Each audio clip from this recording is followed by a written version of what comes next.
Olá, pessoal, boa noite. Eu vou iniciar a gravação da aula. Hoje a aula vai ser sobre os conteúdos que a gente abordou nos encontros anteriores. Vai ser uma aula de exercícios, então a gente vai retomar conteúdos que a gente já apresentou através de um problema. Então, vou iniciar fazendo o compartilhamento da minha tela, para que vocês possam observar. E vou deixar momentaneamente minha câmera desligada, para que a gente possa ter, né, uma qualidade talvez melhor da gravação, e, havendo a necessidade, eu retorno aqui para fazer a aceitação dos alunos que forem entrando no Meet.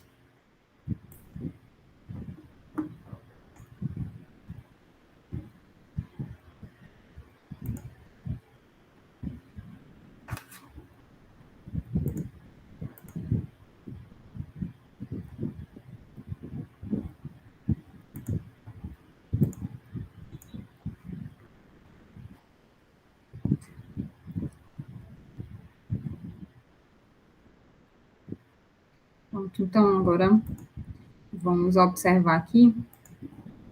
Inicialmente, a gente vai estar trabalhando com esse problema. Ele é um problema lá do livro do Pindic, que é um livro de econometria também, com diversas aplicações. Então, o problema diz o seguinte: suponha que estamos interessados em observar a relação existente entre a média das notas dos alunos e a renda dos pais. Foram listadas 8 observações, aqui na tabela ao lado. Então, a gente tem aqui, a gente está fazendo atribuição para as informações que são referentes à média das notas, a gente está colocando na variável y, e a renda dos pais, em unidades de $1.000, a gente está atribuindo a variável x. Para esse problema, a gente vai querer trabalhar tudo que a gente já abordou até o momento sobre regressão linear simples. Então, a gente vai encontrar um modelo de regressão, realizar estudos de intervalo de confiança, teste de hipótese, observar o valor do R quadrado. Então, tudo que for possível, a gente vai estar levantando no exercício. Então, inicialmente, para a gente observar o modelo de regressão linear, a gente precisa retomar quem seriam os parâmetros do modelo. Então, a gente vai precisar encontrar quem é beta 1 chapéu e quem é beta 2 chapéu. Então, a gente tem essas duas expressões para encontrar os parâmetros. A gente tem outras formas, né, de encontrar quem seriam os parâmetros beta 1 e beta 2. Então, a gente tem listado aqui algumas. A gente precisa identificar, né, as diferenças de notação. Quando a gente chama xi com letrinha minúscula, a gente está tratando da diferença, né, de xi, que é o valor que a gente de fato observa, né, das informações que estão sendo apresentadas, menos o valor médio. Então, o x pequeno é essa diferença entre x grande e a sua média. Mesma coisa para o y. O y pequeno é o valor do y observado menos a sua média, tá? Que é até maiúsculo. Então, a gente vai primeiro revisar a parte da modelagem, e depois a gente vai entrar na parte do intervalo de confiança. Vamos observar o problema e iniciar como é que seria a construção do intervalo de confiança. Então, vou abrir aqui o quadro branco. A gente tem aqui, novamente, o exercício, os dados, né, do exercício, os valores de y e os valores de x, e para que a gente possa encontrar quem são beta 1 chapéu e beta 2 chapéu, a gente observou rapidamente ali nas expressões pertinentes, então a gente vai precisar de algumas informações que são provenientes dos somatórios dessas variáveis, x e y, às vezes do produto de x e y, ou então valores de x ao quadrado. Então, a gente vai observar algumas dessas informações para poder construir para poder encontrar quem seriam os parâmetros da regressão. Então, na próxima página, a gente tem listado, né, quem são alguns desses valores importantes. Aqui a gente fez a repetição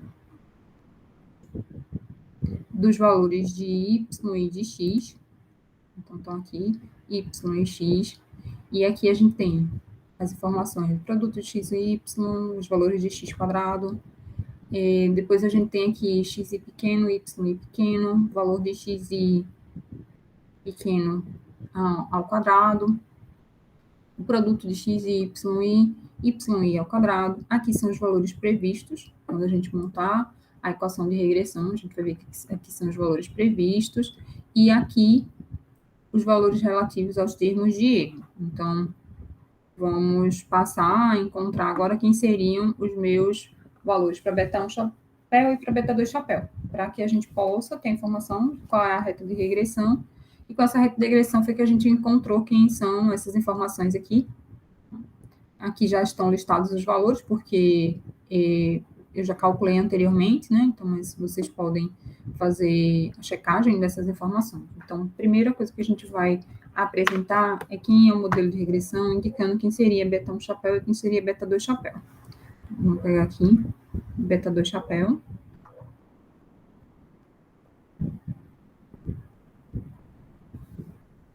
Deixa eu tirar aqui um pouquinho. Beta 2 chapéu, ele pode ser calculado como sendo n vezes somatório xi grande, y grande, menos o somatório de xi, somatório de yi, seguir todos os valores observados, sobre n vezes somatório de xi ao quadrado, menos o somatório de xi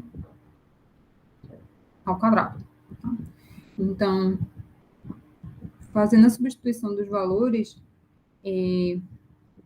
a gente vai encontrar 8 vezes, né? A gente tem 8 informações na amostra, 343,5 menos 108 vezes 24 sobre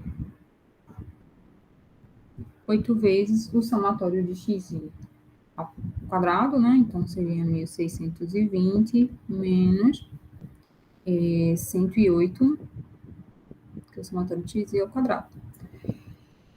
Isso vai dar, se a gente fizer a aproximação, perto de 0,12, tá? De maneira alternativa, a gente também poderia calcular o beta 2 chapéu, levando em consideração o somatório agora de xi pequeno, y pequeno, sobre o somatório de xi pequeno quadrado, tá? Então, essa seria outra alternativa.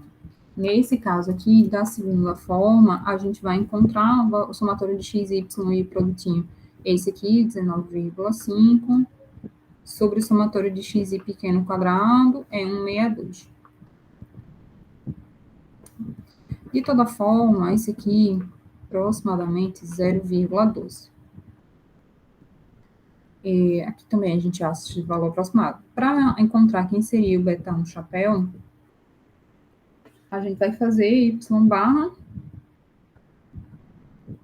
menos beta 2 chapéu vezes x barra. Aqui seria o valor, né, do somatório de cada uma dessas variáveis que aparece aqui, e na linha de baixo eu coloquei que são os valores médios.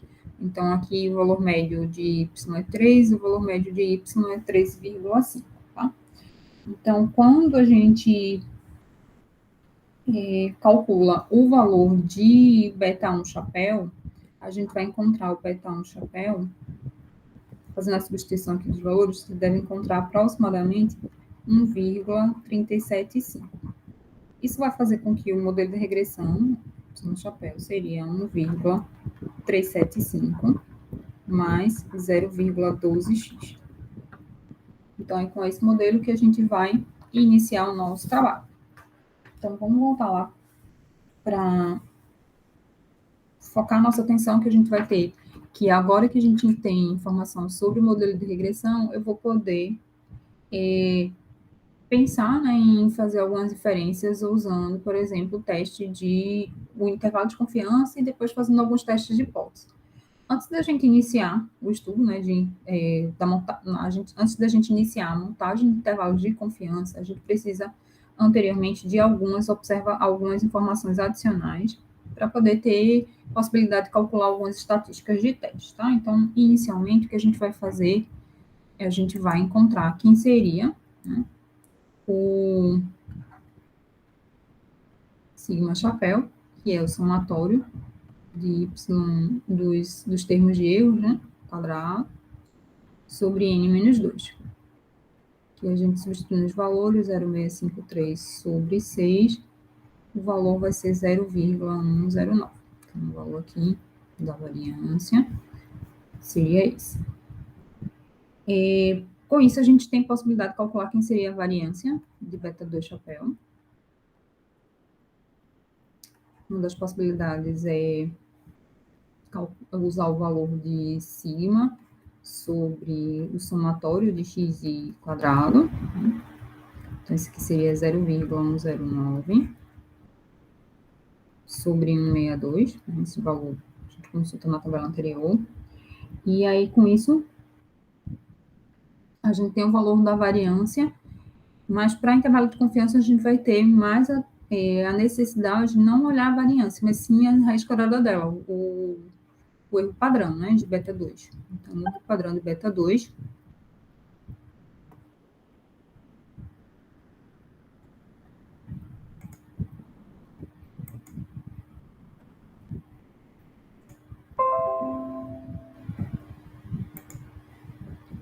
a gente vai ter raiz quadrada de 0,109 sobre 162.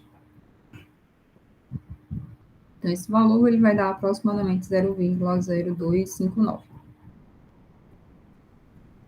Quando eu tenho essas informações, eu já poderia, a princípio, calcular quem é meu intervalo de confiança, tá? A gente vai voltar agora e observar como é que a gente faz para calcular o intervalo de confiança.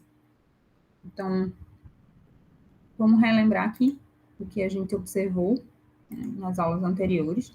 Quando a gente tem interesse em calcular intervalos de confiança para os parâmetros, né, da distribuição, beta 1 chapéu e beta 2 chapéu, a gente iniciou olhando para beta 2 chapéu, a gente verifica que a distribuição de probabilidade que tem por trás é uma distribuição T, com N-2 graus de liberdade.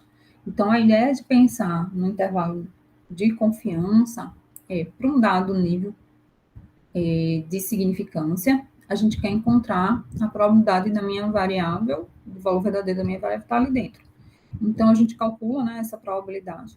E aí, observem que esse T de subíndice alfa sobre 2 é o valor que a gente vai consultar na tabela T, onde a gente considera esse nível de significância, alfa sobre 2, e n menos 2 graus de liberdade. O intervalo de confiança que a gente vai montar para beta 2, então, ele vai ser o valor, né, da minha estimativa inicial para beta 2, mais ou menos essa estatística, né, que a gente consulta numa tabela de distribuição T, para um certo nível de significância, vezes a raiz quadrada da variância, né, o erro padrão de beta 2. Isso a gente consegue montar um intervalo de confiança tanto para o parâmetro beta 2 quanto para beta 1. Tá?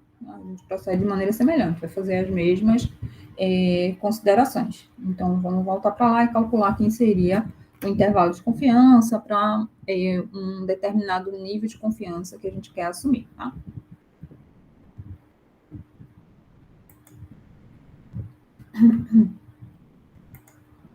Então, para a gente encontrar quem seria o intervalo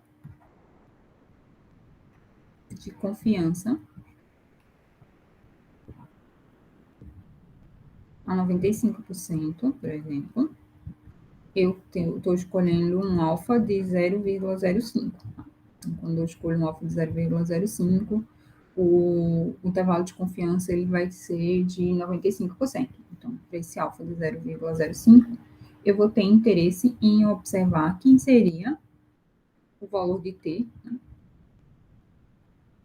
a nível, né, de nível de significância, né, metade desse valor de alfa sobre 2, e considerando que, como a gente tem o tamanho da amostra igual a 8, isso vai gerar para a gente 6 graus de liberdade, tá? Então, A gente precisa levar em consideração essas duas informações para poder encontrar quem seria esse valor de referência, a gente chama esse valor crítico. Então, a gente precisa encontrar quem seria isso consultando uma tabela de distribuição normal. Normal não, uma tabela de distribuição T. Então, se a gente observar aqui, a gente tem um conjunto de tabelas.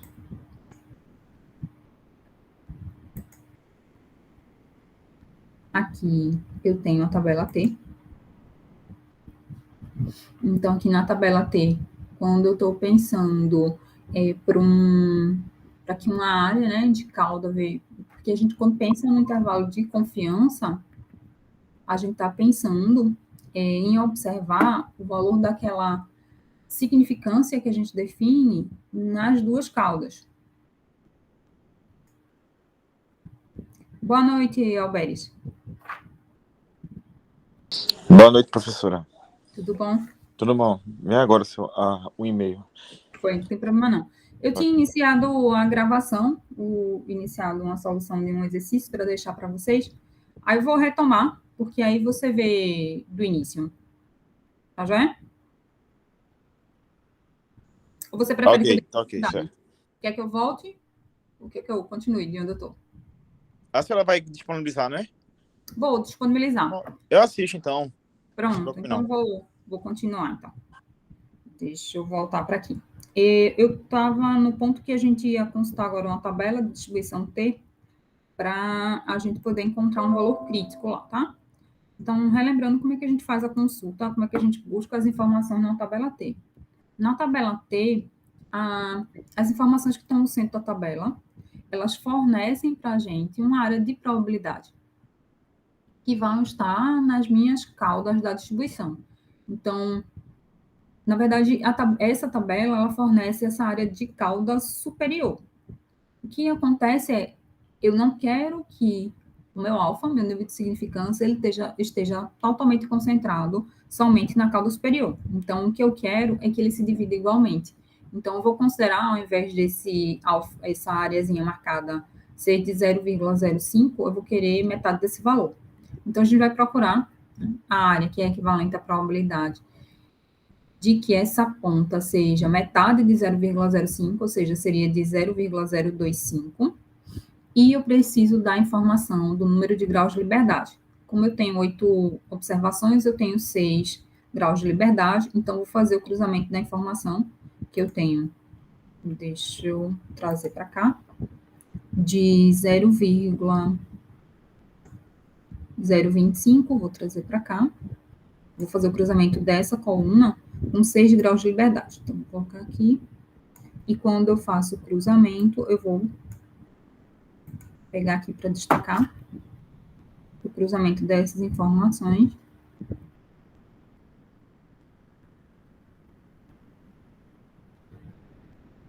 Na verdade, eu nem precisava fazer isso aqui com as setinhas. Dá para eu conseguir com uma canetinha aqui. Deixa eu ver aqui. Canetinha. Pronto. Acho que fica melhor. Eu faço cruzamento aqui dessa coluna com essa linha, que representa 6 graus de liberdade.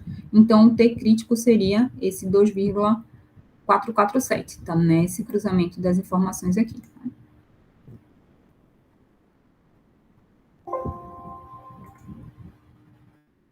Esse aqui. 2,447. Então, eu vou utilizar esse valor como sendo o valor para estimar o meu intervalo de confiança. Então, a gente volta lá, para a estimativa. Então, esse valor que eu vou encontrar aqui é 2,447. E aí, meu intervalo de confiança, ele vai ser o valor do beta 2 que a gente tinha, mais ou menos a estimativa, o valor crítico, na verdade, 2,447, a 6 graus de liberdade, e considerando o nível de significância 0,05, vezes o valor do erro padrão de beta 2, que a gente já calculou que é 0,0259. Com isso, a gente vai ter um intervalo, pode fazer essas multiplicações aqui, aproximadamente de 0,06. Então, seja a beta 2, ele vai estar entre 0,18 e 0,06. E o que significa? Beta 2 está nesse valor. Tá? Observe que aqui, o que a gente está usando é o valor do beta-chapéu, né? Beta-chapéu mais ou menos o T de alfa 2 com a quantidade de graus de liberdade, vezes o valor esperado de beta 2 chapéu. A gente utiliza, né, os valores que a gente estimou a partir da amostra, e isso dá, né, um intervalo de confiança para que o verdadeiro valor de beta 2 esteja presente. Por isso que aqui a gente não põe o beta 2 chapéu. Então, aqui a gente tem que, esse intervalo, o que ele significa? Dado o coeficiente de confiança,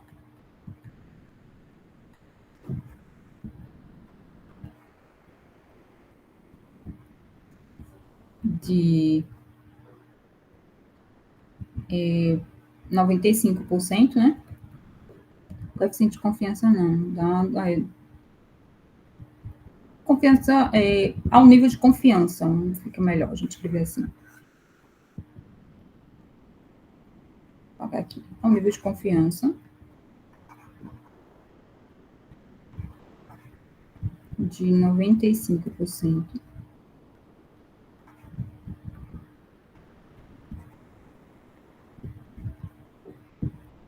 De 95%. O que vai acontecer é que em 95% de 100 casos, o intervalo que a gente encontrou, 0,06 até 0,18, vão conter, né, o verdadeiro valor de beta 2.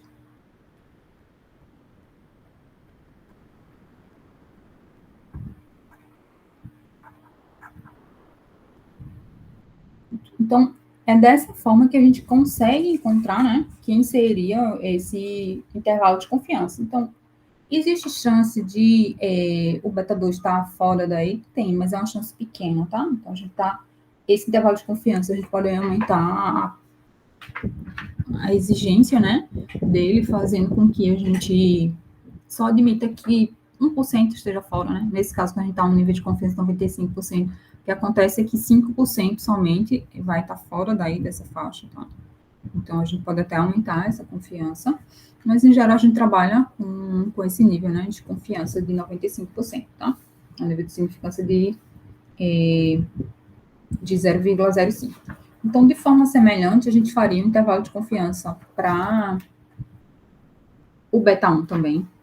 E a gente observou que existe possibilidade da gente também montar intervalo de confiança em relação ao sigma quadrado também, tá? Então, para beta 1 e para beta 2, a gente utiliza a mesma distribuição de pano de fundo, que é a distribuição T. O que vai mudar para o intervalo de beta 1 para beta 2? A forma é a mesma. O que muda é a maneira de a gente calcular quem é o beta 1, que a gente já calculou, muda a forma de a gente calcular quem é o valor esperado, quem é o erro padrão de beta 1. Tá? Então, vamos calcular quem seria o intervalo, né, de confiança para beta 1. Então, para beta 1, deixa eu acrescentar aqui, o intervalo. Vamos apresentar aqui primeiro quem é o beta 1 chapéu. A gente já tinha calculado que era 1,375. A gente precisa da informação da variância de beta 1 chapéu. Então, somatório de xi quadrado n vezes somatório de xi pequeno quadrado vezes o sigma. Como a gente não tem, né, o sigma da população mesmo, a gente vai utilizar o que a gente já encontrou, que a gente já estimou, tá? Então, aqui a gente substitui por sigma chapéu. Então, aqui vai ser 1.620, 8 vezes 162, vezes o 0,109. Com isso, a gente vai encontrar uma variância para beta 1 chapéu, como sendo 0,109. 36,25. E o erro padrão de beta 1 chapéu é a raiz quadrada desse valor, 0,3625. Raiz quadrada disso aqui. Dá aproximadamente 0,369. Para montar um intervalo de confiança, a gente vai agir de maneira semelhante.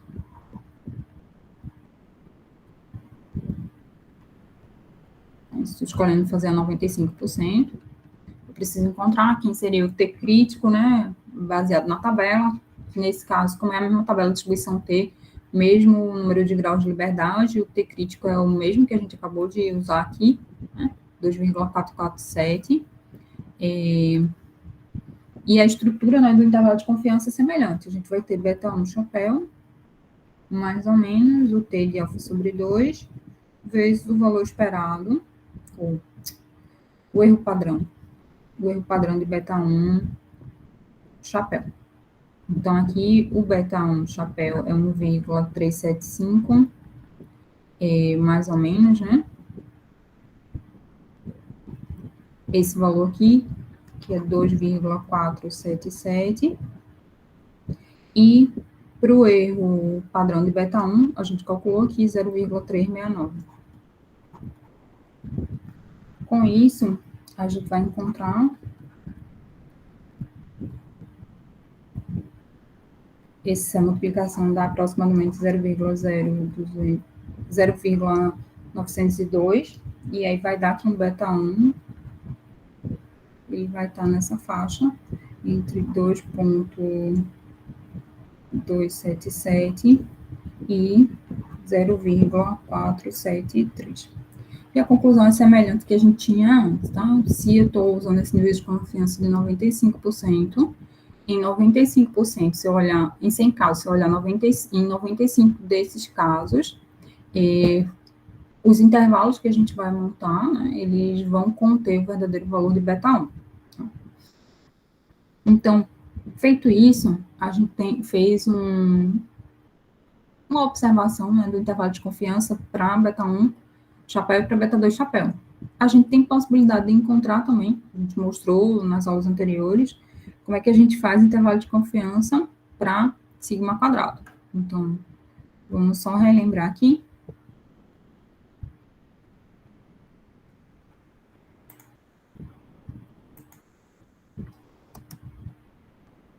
Essa que seria a tabela, né, que a gente estava utilizando, que a gente utilizou brevemente.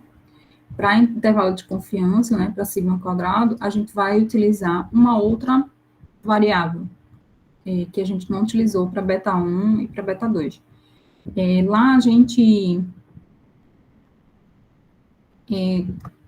partiu, né, para utilizar uma tabela de distribuição T, porque a distribuição T tem possibilidade da gente usar uma estatística baseada nas informações, né, a gente tem esse ajuste, né, da distribuição para uma distribuição T. Então, a estatística que a gente vai utilizar quando a gente for usar um teste, for fazer teste de hipótese é a estatística T.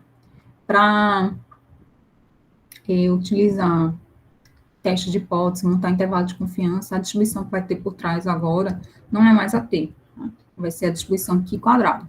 Então, a gente pensa numa distribuição Q quadrado. Para isso, a gente vai observar uma variável desse tipo aqui. Q quadrado é igual a n menos 2, onde a gente tem essa relação entre, né, os valores de sigma quadrado, aqui é o que a gente calcula baseado na amostra, tá? E esse aqui seria o da população. Como, em geral, a gente não tem, esse aqui, ele pode ser dado por uma informação que o problema vai te apresentar, tá? Então, a estatística que vai ter por trás, né, quando a gente for montar, né, um intervalo de confiança e para o teste de hipótese vai ser essa, tá? Só retomando aqui, ó, quando a gente está trabalhando com intervalo de confiança para beta 1 chapéu e para beta 2 chapéu, que a gente montou essa estrutura, quando a gente for observar os testes de hipótese, a gente vai chamar a atenção mais do que a gente chama de estatística do teste, tá? A estatística do teste é essa informação que aparece aqui. É como uma variável que a gente cria para a gente poder fazer comparação com os valores tabelados, tá? Então, ela vai ter, a gente vai assumir que ela tem o mesmo formato da distribuição que a gente vai consultar na tabela. Então, por exemplo, para beta 1 chapéu e para beta 2 chapéu, a minha estatística de teste é esse termo que aparece aqui no meio, tá? Então, para lá, o termo da estatística, ele vai ser esse aqui. Então, observem que vou fazer uma correção aqui, não é aqui quadrado, né? Aqui é o sigma. Não, tá certo, é um valor calculado aqui. Vou conferir se aqui... Sim, aqui quadrado. A gente substitui aqui quadrado, que é essa expressão, essa variável que a gente acabou de colocar aqui. Por isso que ela passa a ficar em termos de sigma. Então, o que a gente vai fazer é encontrar limites, né, inferior e superior. Lá, quando a gente estava montando o valor do intervalo de confiança, a gente pensava, né, a estrutura era que os valores que apareciam aqui no limite inferior e superior, eles eram simétricos. Com o Qi quadrado, não acontece isso. Por quê? O formato da distribuição, ele é diferente. A minha curva aqui, ela não é simétrica. Então, se ela não é simétrica, eu vou ter um valor de referência, um valor crítico, né, na cauda inferior, diferente do valor crítico que aparece na cauda superior. Eles não são valores simétricos, tá? Então, a gente vai precisar, de fato, procurar dois valores distintos para a estatística. Então, o que a gente vai fazer agora? Calcular quem seria, né, a estatística referente à variável, né, Qi quadrado referente a esse problema, para que a gente possa determinar aqui um intervalo de confiança para sigma quadrado. Então, a tabela é essa, ela é uma tabela longa, normalmente os livros apresentam elas em 2 páginas. As informações que a gente tem, observe que nas colunas, aqui no topo da coluna, a gente tem o valor das probabilidades ou das áreas, e aqui a gente tem informação do número de graus de liberdade. Então, observem que aqui, ó, a gente tem uma apresentação, né, de valores, né, de probabilidade ou em termos de áreas muito mais detalhado, porque os valores eles não são simétricos, né? A curva ela não é simétrica, então a gente vai realmente precisar de uma informação quando a gente está pensando nessa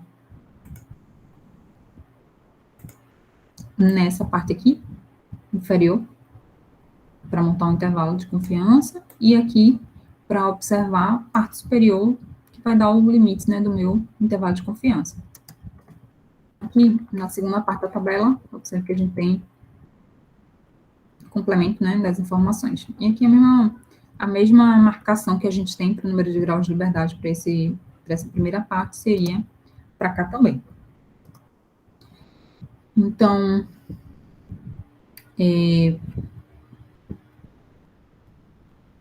o que a gente vai fazer é montar essa estrutura aqui para o intervalo de confiança, tá? Então, eu vou procurar aqui. Eu vou fazer busca na tabela já de volta, mas vamos montar quem seria meu intervalo de confiança.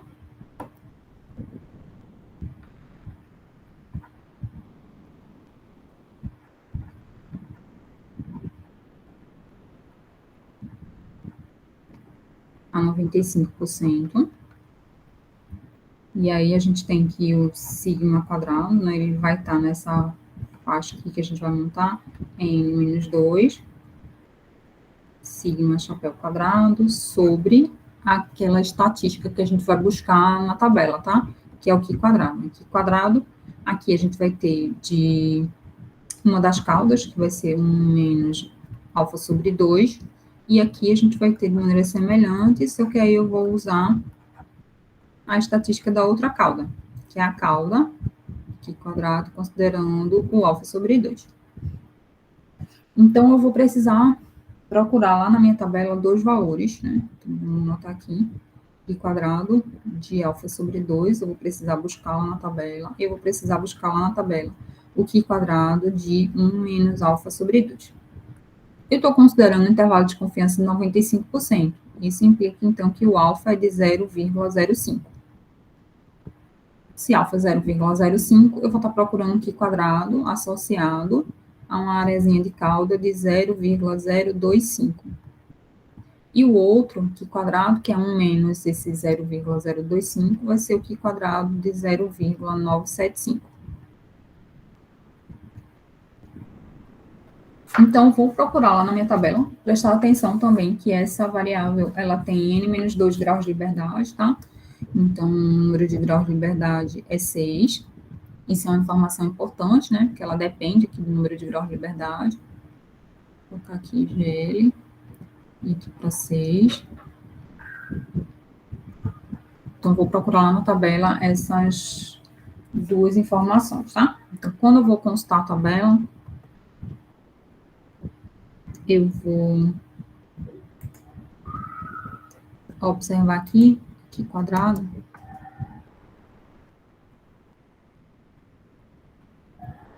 Está marcado os valores que a gente tinha para o problema, o exercício que a gente fez no vídeo.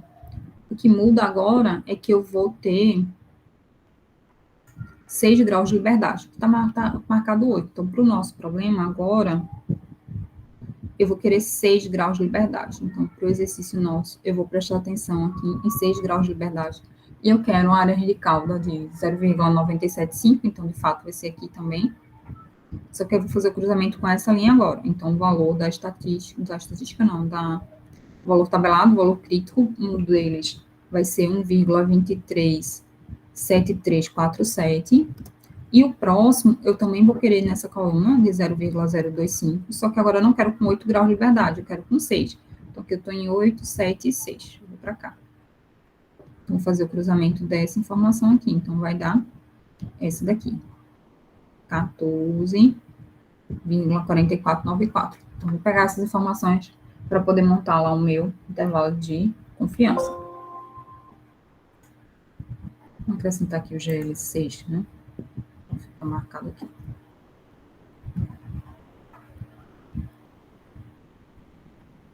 Aqui também, G igual a 6, esse aqui é o 8.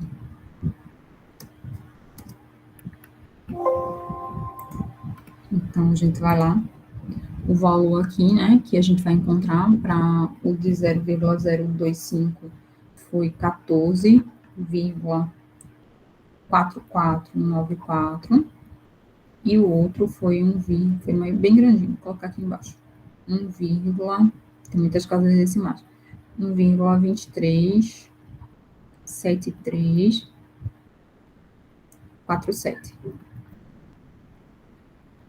E aí, quem vai ser no intervalo de confiança? Eu vou substituir aqui as informações que a gente tem, né? O N é 8, vai ser 6 vezes o sigma chapéu, sigma quadrado. Acho que está aqui errado. Sigma, esse índice é em cima, né? Então, vai ser 6 vezes o que a gente já tem, isso aqui a gente já calculou, 0,109, sobre agora o valor tabelado, né? De 0,025, que quadrado é esse aqui, 14,4494.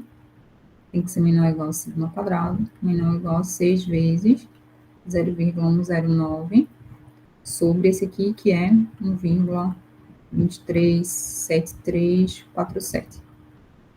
Então, aqui vai dar sigma ao quadrado 0,04526 menor ou igual a 0,52855. E aí, observe que a ideia é, se eu estou montando esse intervalo de confiança, em 95% das vezes, o verdadeiro valor, né, de sigma quadrado vai estar dentro desse intervalo. Na verdade, esse intervalo, 95% dos intervalos, né, nessa faixa, eles vão conter o verdadeiro valor de sigma quadrado. Pronto. Então, a gente tem, na parte de intervalo de confiança, essa possibilidade, né, de já iniciar a parte inferencial, mas a maioria das vezes a gente faz inferências sobre beta 1 chapéu, beta 2 chapéu ou sigma, usando a estrutura do teste de hipótese, né? Um pouquinho diferente. A ideia dos intervalos de confiança estão presentes nos testes de hipótese, mas Às vezes fica mais fácil a gente visualizar o teste de hipótese. Quando a gente calcula uma estatística de teste, faz a comparação direta, né, sem a montagem do intervalo,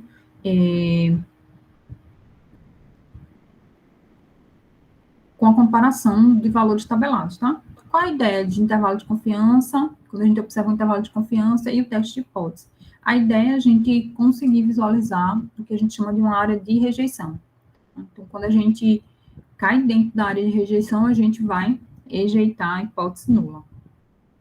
Então, o que acontece é, para intervalo de confiança, o que está acontecendo, a maioria das vezes, a maioria dos casos, a gente vai estar ali dentro da faixa de maior probabilidade de ocorrência, tá? E para o teste de hipótese, a gente faz essa comparação e a gente não quer cair dentro da área de, ou, na verdade, dependendo de como você formula a hipótese, a ideia é você quer rejeitar a sua hipótese nula.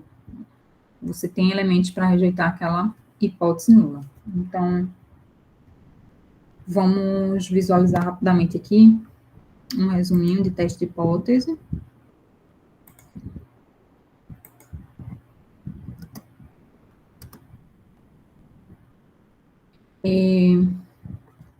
Quando a gente vai fazer teste de hipótese, a gente precisa formular duas hipóteses, né? A gente viu isso, vocês devem ter visto isso em Q2, e nas aulas anteriores a gente também apresentou um pouco mais de detalhe como é que a gente formula testes de hipótese, qual é a ideia, né? A gente sempre tem duas hipóteses, uma complementa a outra, então a hipótese nula é a hipótese que a gente vai executar os testes, né? E a gente faz testes de maneira a rejeitar ou não rejeitar a hipótese nula, tá? Em geral, a gente não usa o termo rejeitar ou aceitar a hipótese nula, né? O H0.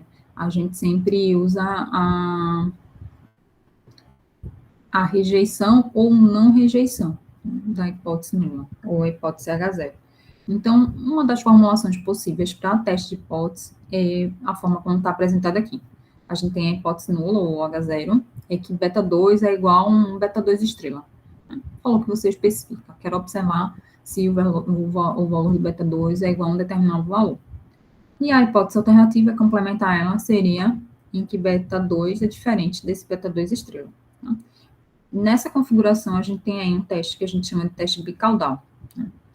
A gente, às vezes, pode ter interesse em não observar teste bicaudal, a gente pode ter interesse em verificar se o beta 2 é maior que determinado valor ou menor do que determinado valor, e aí a gente passa a ter, então, um teste unicaudal. E para o problema, a gente vai fazer teste bicaudal, tá? Porque a gente vai apresentar duas possibilidades da gente conseguir encontrar quem seria, né, a resposta, a informação, a conclusão para esse teste que a gente vai apresentar. E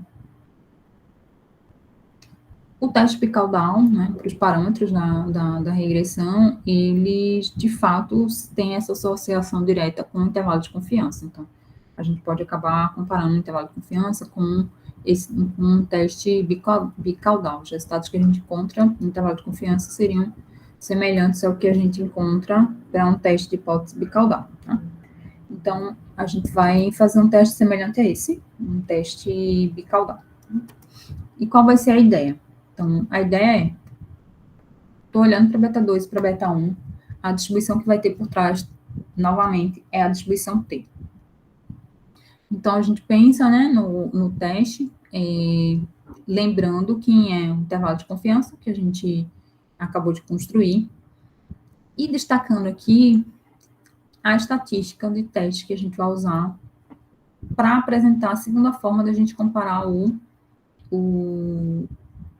para poder fazer a verificação se a gente consegue ou não fazer a rejeição da hipótese nula, tá? Quando a gente pensa em termos de teste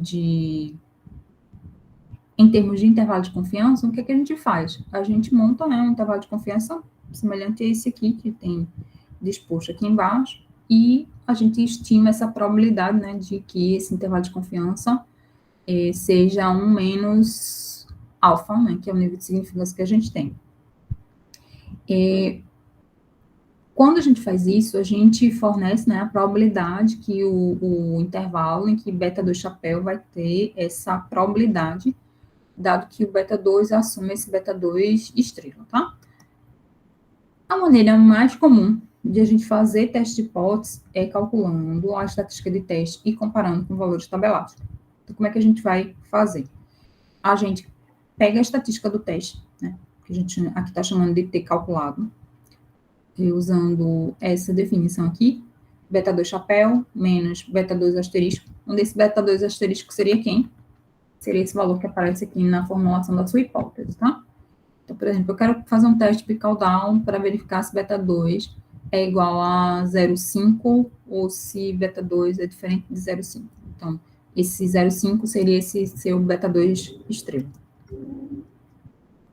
A gente vai calcular esse valor, né, da estatística e vai comparar com o valor de T, que é tabelado.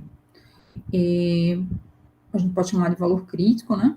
E esse valor tabelado, a gente consulta sabendo qual é o número de graus de liberdade, que depende do tamanho da amostra, e também a que nível de significância a gente está querendo executar o teste.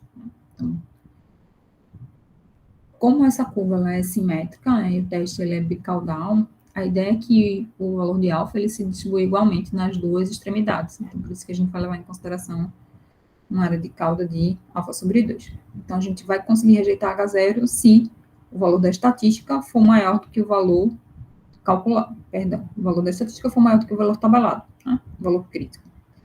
Estou colocando aqui em módulo, porque, na verdade, a minha estatística eu posso comparar e tem que acontecer, ela tem que estar, né, ou superior, né, o valor positivo, ou, no caso, inferior ao simétrico dele, né? Vai depender do valor da estatística que a gente tem aí. Aqui tem um resumo do livro do Gujarati, de como é que funciona, né, todos os testes, o bicaudal e os unicaudal, como é que a gente formularia as hipóteses nulas e as hipóteses alternativas e qual é a regra de rejeição. Como a gente está usando o teste bicaudal, isso aqui, aí observe que é semelhante ao que a gente acabou de colocar, né, a hipótese nula, vou fazer beta 2 igual a um beta 2 estrela, e a alternativa, o complemento, seria beta 2 diferente. E a gente vai usar essa regra de rejeição.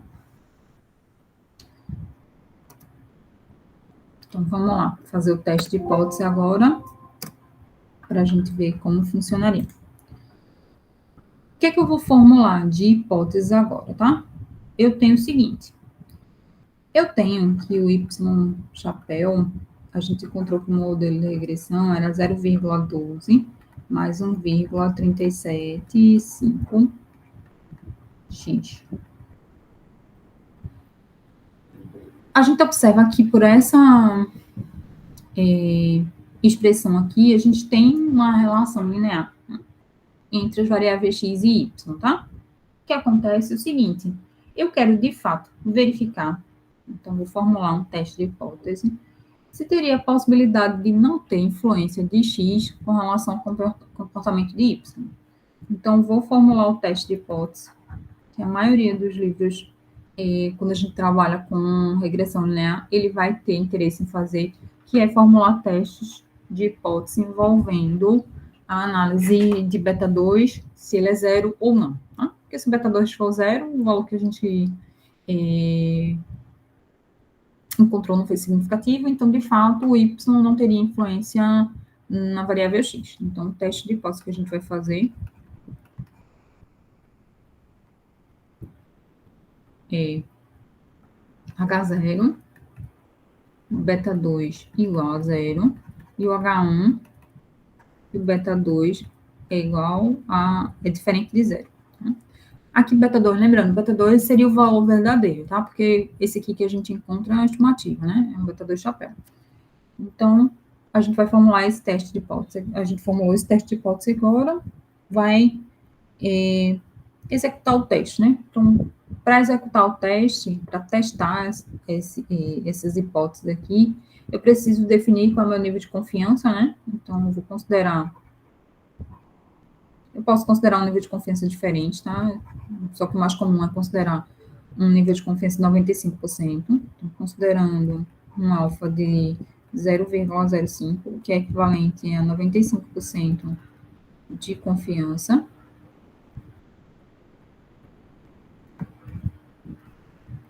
Eu vou calcular a estatística de teste.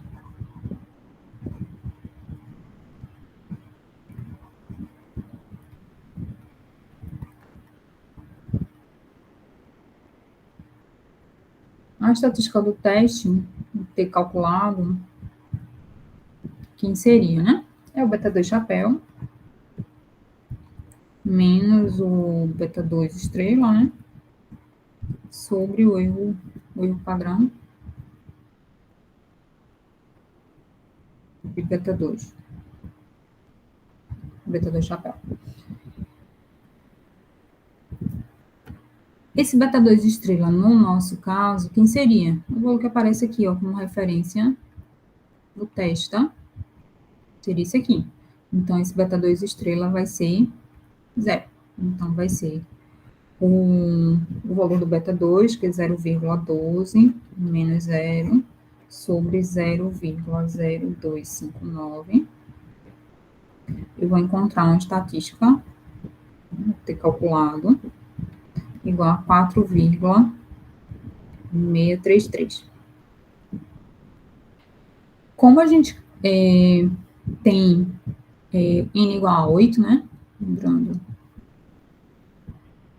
n igual a 8, a gente vai ter 6 graus de liberdade. Então, eu vou precisar comparar esse valor calculado com o valor tabelado, considerando 6 graus de liberdade e esse nível de confiança de 95%. Tá? Então, se a gente for consultar lá na tabela,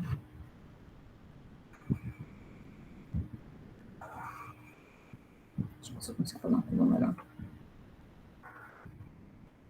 Vamos esboçar aqui o que acontece.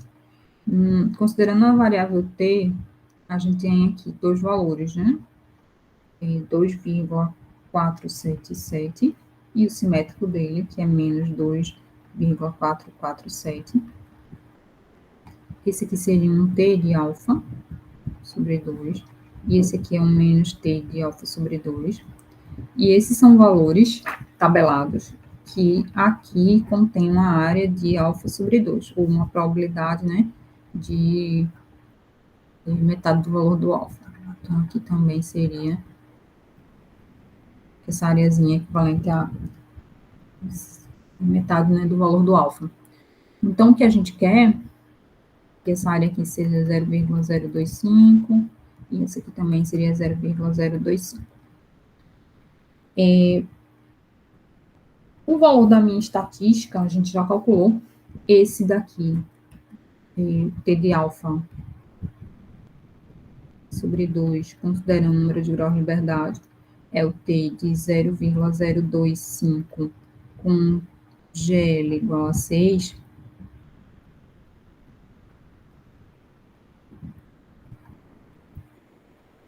Em 2,477. Tá?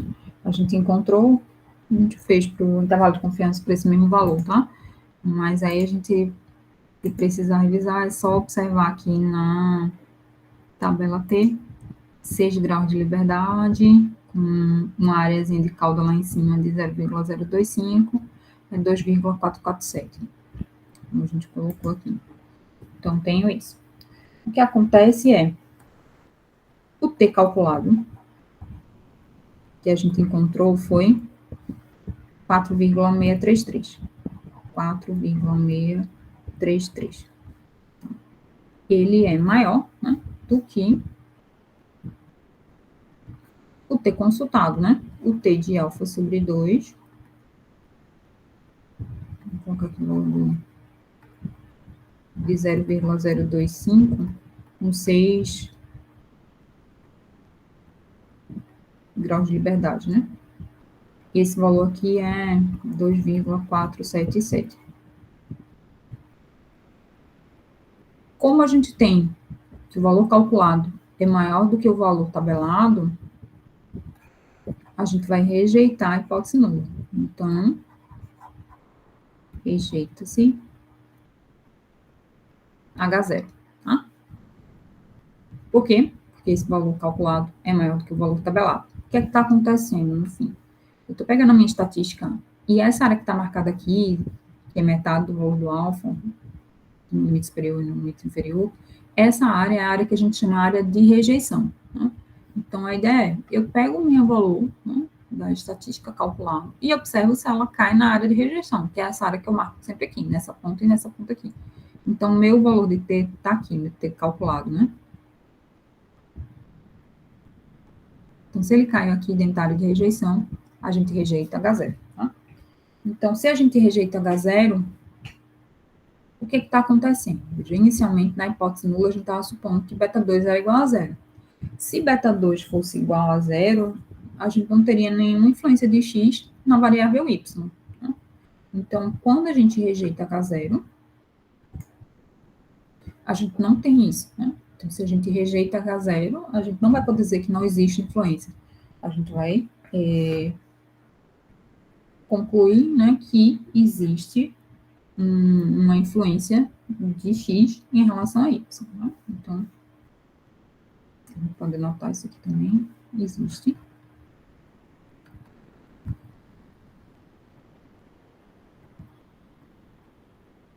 Uma influência, uma afetação, né?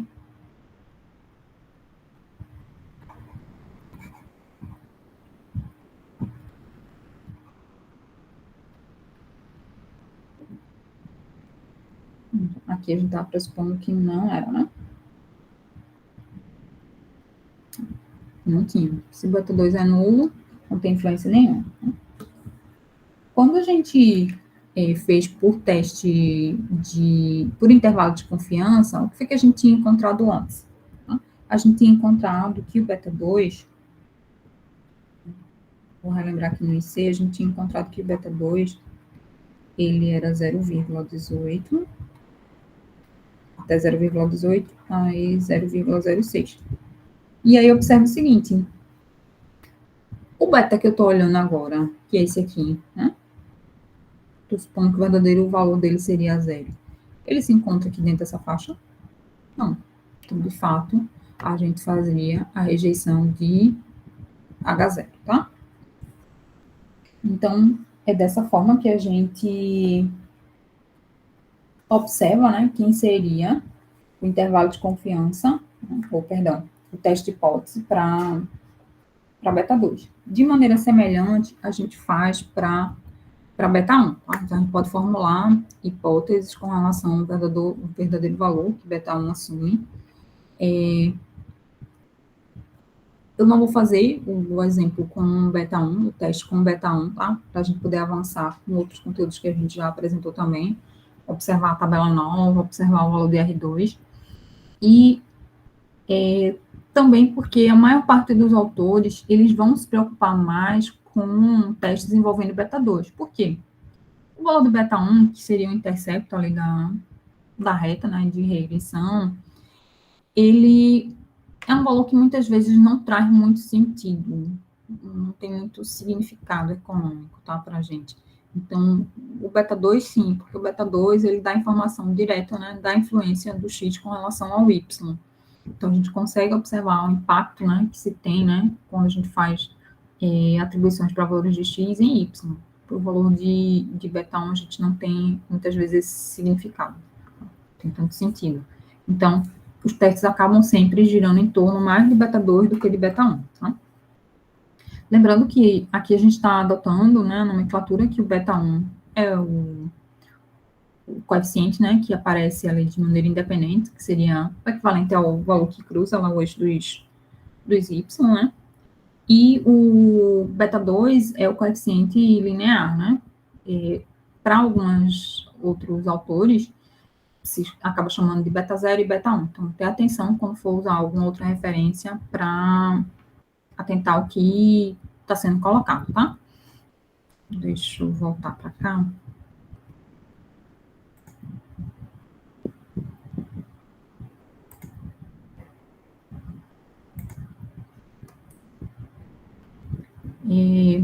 A gente fez no material gravado em vídeo, né, testes envolvendo o sigma. A gente apresentou um exemplo relativo a isso aqui também.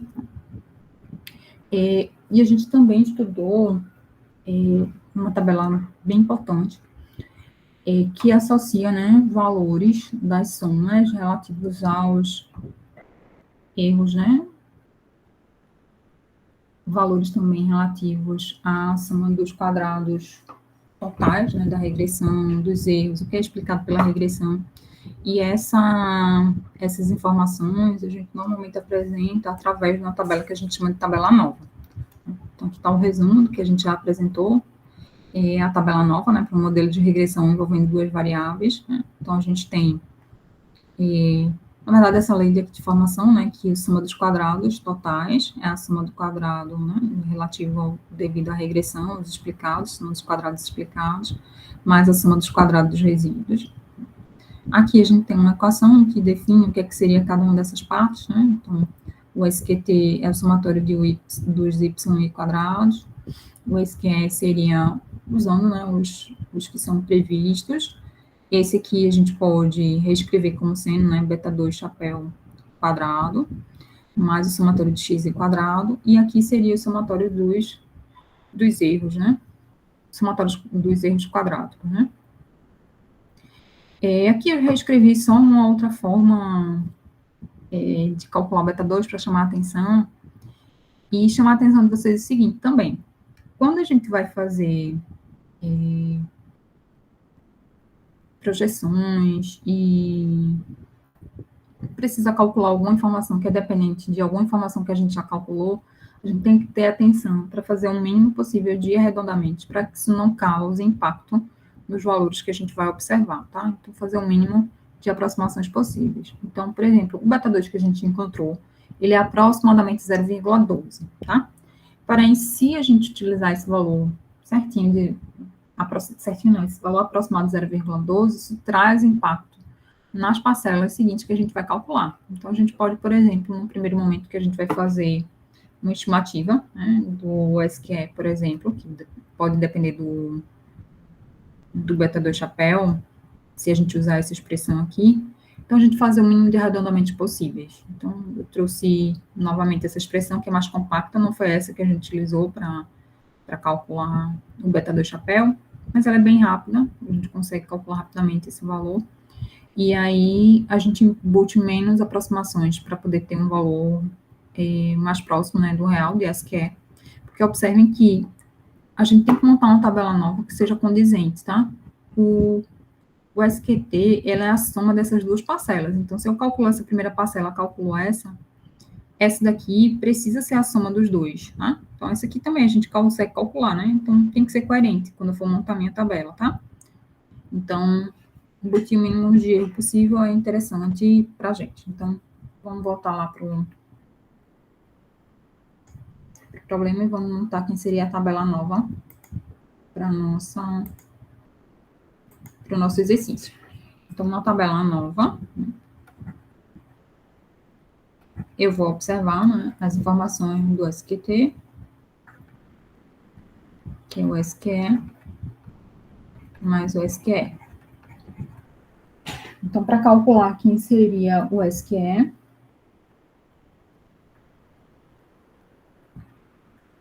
vou usar a expressão, né, que é o beta 2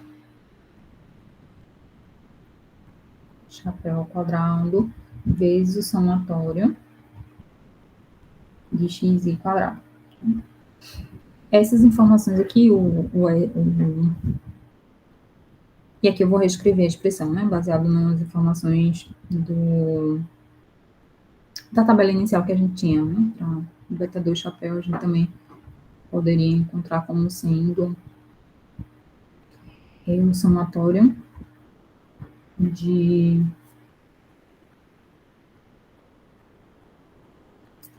x, né, a gente vou colocar aqui, vamos consultar uma tabela, para a gente pegar quem seriam os valores dele, seria esse aqui, tá? Tá aqui escrito até, né? Bom, a gente tinha deixado já anotado aqui quem seria o beta 2 chapéu, outra maneira alternativa, né? Ele é aproximadamente 0,12, mas eu vou deixar para o cálculo ali do SQT esse valor aqui, 19,5 sobre 162, vou pegar esse resultado e elevar ao quadrado, tá? Então, para cá, se não colocar ele aqui, vou deixar ele já aqui. Isso aqui seria 19,5 sobre 162 ao quadrado. E o somatório de x quadrado, a gente consulta nessa tabela aqui, inicial, que é 162. Então, aqui vai ser 162. Então, o valor que a gente vai encontrar, sem fazer muitos arredondamentos para o SQE, vai ser 2,347, aproximadamente, tá? Então, vejo que se eu fizer 0,12 vezes 162, já não vai dar esse valor, tá? Então, tento arredondar todas as informações que aparecem lá na minha calculadora possível, então vai dar aproximadamente esse valor. Para encontrar quem seria o SQR, a gente vai consultar lá a tabela, que é o somatório dos y quadrado. Então, o somatório dos y não, dos ui quadrado, tá? Então, quando a gente vai e consulta aqui a tabela, esse valor é 0,653. Então, está aqui nessa última coluna. 0,653. E a soma dos quadrados dos resíduos, soma dos quadrados totais, seria o somatório dos y quadrado, tá? Então, se a gente consultar aqui a tabela, o somatório de y pequeno quadrado é 3. Então, esse aqui é igual a 3. E, de fato, percebam, né? Se eu fizer aqui a substituição, 3, de fato, é o SQE, que é 2,347, mais o 0,653. Então, se eu tivesse feito um arredondamento aqui, tá? De maneira não conveniente, quando eu somasse com essa parcela, não ia dar exatamente 3, ia dar aproximado, né? Então, dessa forma que a gente apresentou aqui, a gente consegue ter um valor que, de fato, a gente consegue visualizar essa equação aqui, tá? Então, a minha tabela, por fim, normalmente ela vai ser apresentada como sendo o SQE,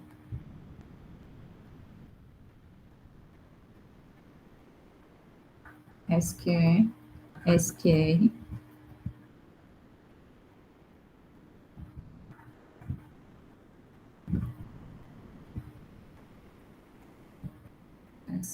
aqui. A gente coloca os valores, 2,347, 0,653 e aqui 3. A gente também informa o número de graus de liberdade, cada uma dessas quantidades, tá? Então, aqui para o SQE, o número de graus de liberdade é 1. Esse aqui, o número de graus de liberdade é 6, que é N-2. E aqui para o SQT, o número de graus de liberdade é N-1. Então, seria 7. A gente faz, em alguns momentos também, é solicitado que se faça os valores que ele chama de médios para essas somas dos quadrados, tá? Então, se a gente fizer esse 2,347 dividido por 1, a gente vai ter uma informação importante. E se a gente fizer o 0,653 dividido por 6, a gente vai ter outra informação importante, tá? Que a gente vai utilizar para montar uma estatística de teste. Esse valor aqui dá o próprio 2,347, e esse valor aqui vai dar 0,109, que é o sigma que a gente já encontrou anteriormente, sigma quadrado, tá? Quais são as informações importantes que a gente tira dessa tabela nova?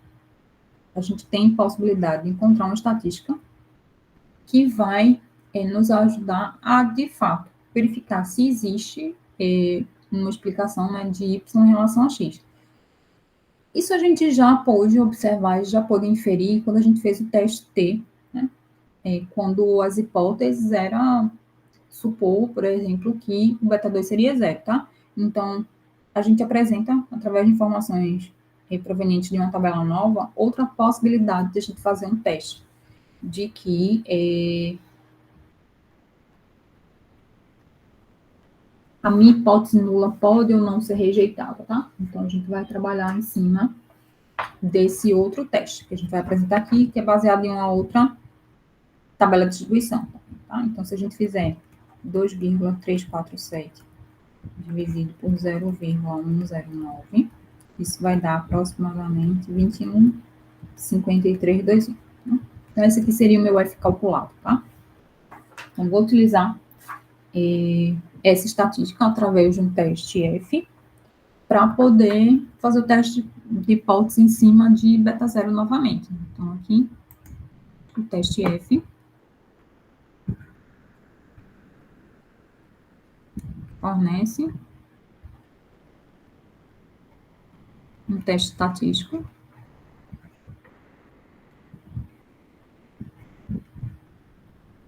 para verificar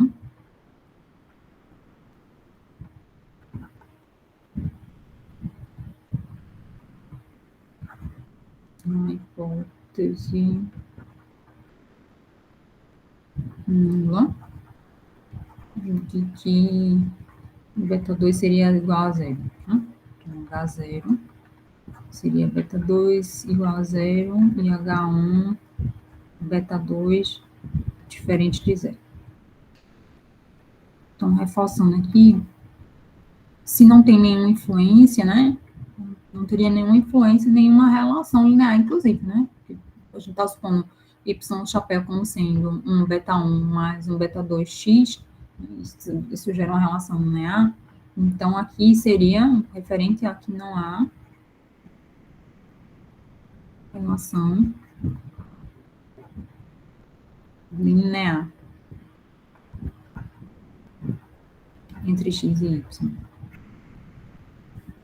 Então, a gente vai calcular a estatística, né?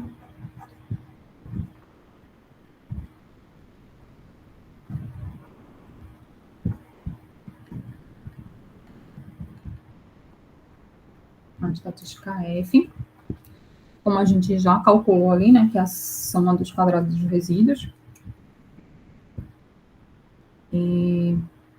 explicados, perdão, a soma dos quadrados explicados pela soma do quadrado dos resíduos, e vai usar essa estatística, né, calculada, a estatística F eu chamaria F calculado, e compara-se com o valor tabelado, né?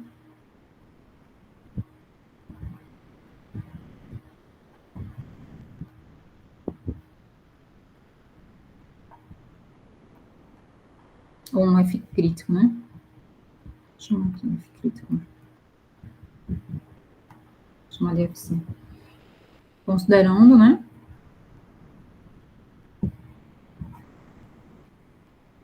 O nível de significância, né? Alfa, ou nível de confiança, né? E os graus de liberdade.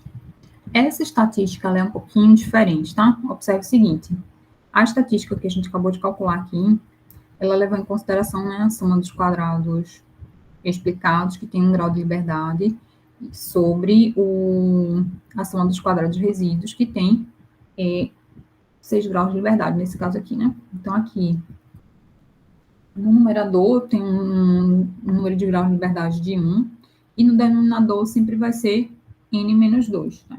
Então, o F calculado, vou colocar aqui, ele tem essa característica de ser, né, o SQE dividido por 1 e o SQR dividido por n menos 2. Eu tenho aqui, vou comparar lá com a minha estatística,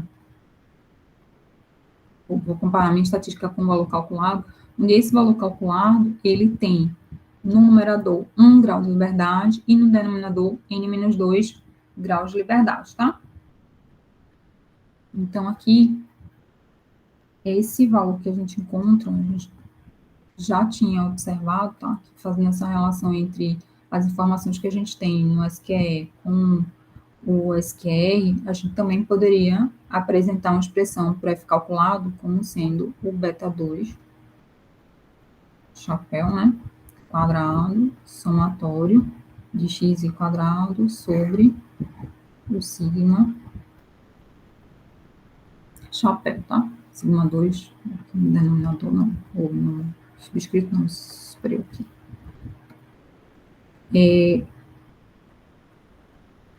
O valor calculado, repetido aqui, a gente encontrou 21,53. 21,5321. Quem vai ser o F crítico, tá? Aí a gente vai olhar lá na tabela. F. A tabela F é essa daqui. Na tabela F, eu tenho informação um pouquinho diferente do que em relação às outras tabelas. Eu tenho aqui, para cada coluna, né, informações com relação ao número de graus que aparece no numerador. Né? Então, pode ter 1, 2, 3, 4. No nosso caso, a gente tem 1 grau de liberdade no numerador. E aqui as linhas, os blocos de linhas, eles vão ser informações sobre o número de graus de liberdade do denominador. Então, para o nosso problema, a gente tem 6 graus de liberdade no denominador, tá? Aqui está marcado 8 porque foi a tabela que eu trouxe lá do exercício que a gente fez nas aulas anteriores. Então, aqui a gente pode trazer para cá, para 6. Então, a gente teria informações aqui nesse bloco de informações. Deixa eu apagar e eu vou grifar. Então, vou olhar essa coluna com esse bloco aqui de linhas e observem que para 6 graus de liberdade no denominador, eu tenho várias possibilidades de probabilidade. Isso aqui no cantinho, nessa primeira coluna aqui, são os valores de probabilidade. Então, eu quero, para um nível de significância, né, de 0,05, uma confiança de 95%, eu vou estar olhando informação relativa a esse aqui, tá? Então, é esse bloco todo, dentro desse bloco todo, eu vou me preocupar especificamente com essa informação dessa aqui. Então, vou fazer o cruzamento, né, dessa informação aqui, referente a esse bloco de linhas, mais especificamente essa terceira linha, então, seria esse valor aqui. Então, meu F tabelado é 5,99. Então, eu vou lá.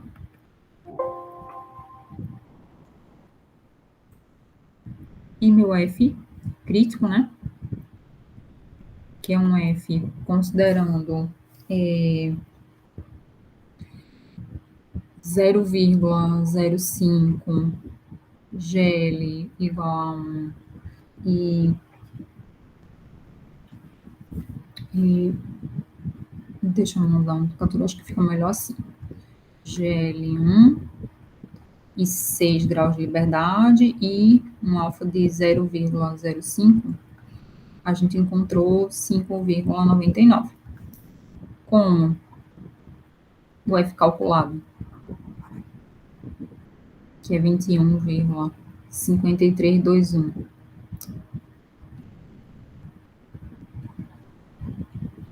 Ele é maior que o F, né, crítico, que é 5,99, a gente vai rejeitar H0. Eita, Alessandra, mãe, teve outro trabalho, fez outro teste para chegar na mesma conclusão? Sim, tá? Porque dependendo da situação, a gente vai usar um teste ou outro, né? Mas vejam que a gente, de fato, encontrou a mesma conclusão, né, de rejeitar a hipótese nula, que é tem alguma influência, tem alguma relação, tem uma afetação, né, na variável y com relação a x. Então, lembra que a gente está trabalhando com x como sendo renda familiar, o x, a variável independente, e o y é a nota do aluno, né? Então, se a gente está rejeitando H0, o que a gente vai estar podendo concluir? X, né, que seria a renda familiar,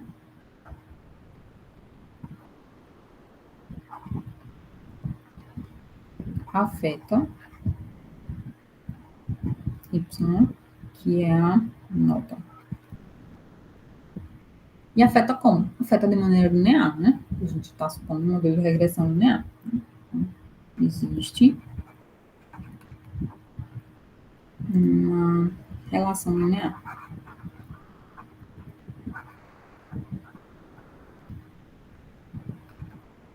entre x e y, ok? Alguma pergunta, alguma dúvida até aqui?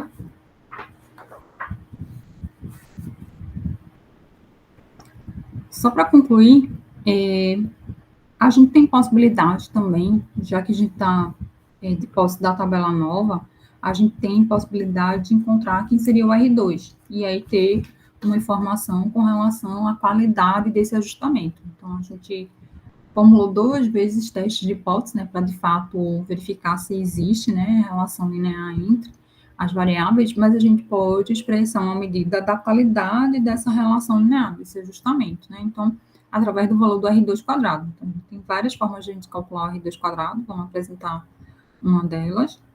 Deixa eu colocar aqui mais uma página. Então, o R2, uma das formas de a gente calcular é 1 menos o SQR sobre o SQT, ou o SQE sobre o SQT. Quando a gente substitui aqui, o R2 é 2,347 sobre 3. Isso vai me dar um R2 de 0,7833. Vê que o R2 ele é um número, né, que varia ali entre 0 e 1. Nesse caso aqui, ele não está tão próximo de 1, também não está tão distante, maior do que 50%, né? Então, a gente vai poder afirmar, né, através desse valor de R2, que a variável renda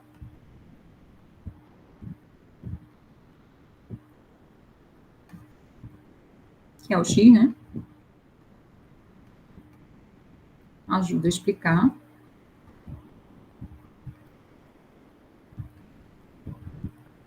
aproximadamente, né, 78% da variação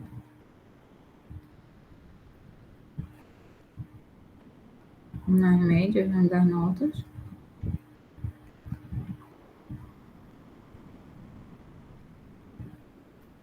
na nossa amostra, né? Vou colocar aqui que é do Y, né?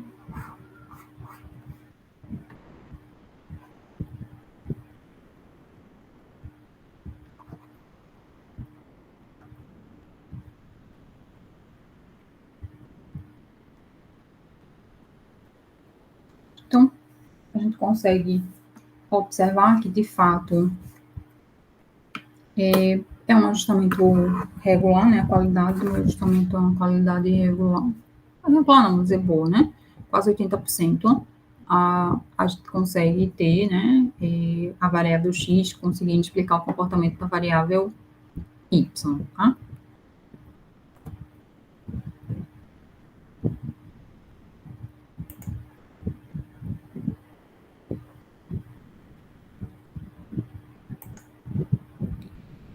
Então, para concluir,